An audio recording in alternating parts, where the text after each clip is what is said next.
Biz ora dəvət alanda mən ürəyimdən bir səs dedi ki, bəlkə bilirsiniz də bizim keçən il Türkiyə videomuzdan çox izləyicinin yanında qalır. Mən bilirsiniz ən böyük xəyalım Leyla xanımla görüşməkdir. Bu həyatda hər kəsin bir arzusu var da. Biri maşın almaq istəyir, biri ev almaq istəyir, biri yaxşı pullar qazanmaq istəyir, biri sağalmaq istəyir, nə bilim, biri səyahət eləmək istəyir. Hər kəsin bir xəyalı var. Mənim üçün də bütün maddiyatlardan, bütün belə deyim, uğurlardan daha böyük bir şey varsa, o da Leyla xanımla görüşməkdir. Nəyə görə? Səbəbini də deyəcəm.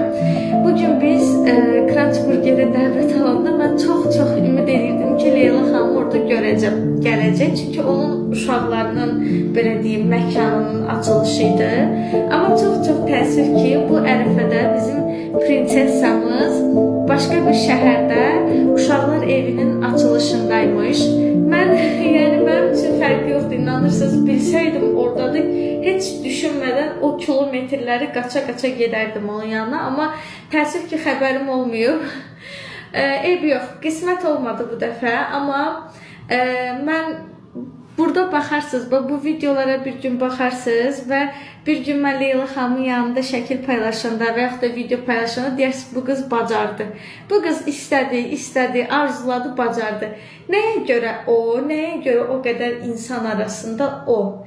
Çünki onun ürəyi o qədər gözəldir, mən onu çox yaxından izləyirəm. Yəni, başqa ölkələrdə vəziyyətləri görürsünüz də, bizim prinsessamız uşaqlarla o qədər iç-içədir. Yəni, mənim kanalımdan da göründüyü kimi, yanımdakı 3 qızımdan da göründüyü kimi, mən uşaqları həddindən artıq çox sevirəm.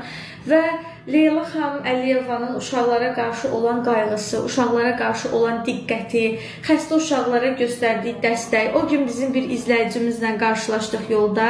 Həmin izləyicimiz xərçəng xəstəsi idi və o uşaq rahatlıqla müalicəsini ala bilsin deyə, xəstəxanaya gedib gələndə valideynləri əziyyət çəkməsin deyə onlara maşına kimi hədiyyə eləmişdi.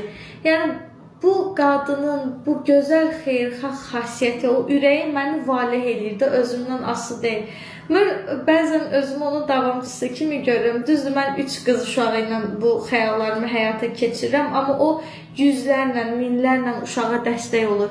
Təkcə xəstə uşaqlara yox, elə sağlam uşaqlar olsun, hamısına çox gözəl sevgi göstərir, çox gözəl qayğı göstərir. Təsəvvür edin, övladınızın restoranının açılışıdır, amma siz öz övladınızı qoyub gedirsiniz başqalarının uşaqları üçün, onlara qayğı göstərmək üçün, onlara dəstək olmaq üçün kilometrlərlə yolu başqa bir şəhərə gedirsiniz. Yəni, hər